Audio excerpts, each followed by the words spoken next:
My name is Kevin Coyne. I'm a senior external advisor to the firm on strategy. I was with the firm for 28 years and led the strategy practice for part of that time.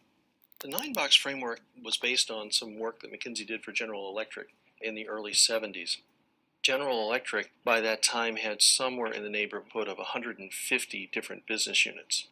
The matrix grew out of the realization that you want to separate the ability of a business to generate cash at this particular time from your desire as to whether you want to put more cash into that business for the future. And so there needed to be a model to estimate, compared to each other, which business would be the most attractive ones to put cash into. But there had always been this question of which divisions deserve most attention.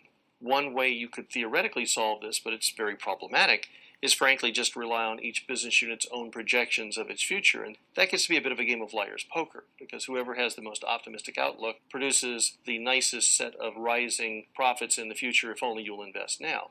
The matrix solved the problem of trying to put all the businesses on a comparable basis. And if you think about it, in a widely diversified corporation, that's not an easy trick to do, because there's so many differences among businesses. This one's capital intensive, this one has high advertising and brand loyalty, this one there are economies of scale. How do you take all those differences and reach some sort of comparability? Well, the matrix basically said that all the differences in businesses can get down to two essential axes that will determine whether it's going to do well in the future. One is the industry attractiveness. Is the industry in general going to do well or be a nasty fight in the future?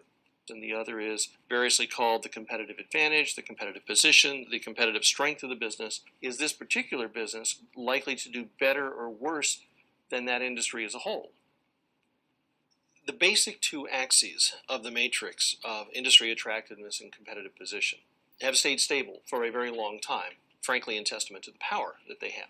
Where there has been a lot of evolution is in how well we can define and how precisely we can define the position in each of those two axes. The underlying thoughts that created the matrix are even more important today than they were before, meaning the ability of a company to handle diversity among its divisions but make coherent decisions about resources across those divisions is a bigger problem today than it was then. A simple example, Porter's 5 forces did not exist when this matrix was first started. So even the basic framework of structure, conduct, performance, those basic things didn't exist at the time the matrix was first invented. So the sophistication in the industry attractiveness has gotten better. Similarly, competitive strength of the business or competitive position. We have much more sophisticated ways to think about sustainable competitive advantage now than we did then.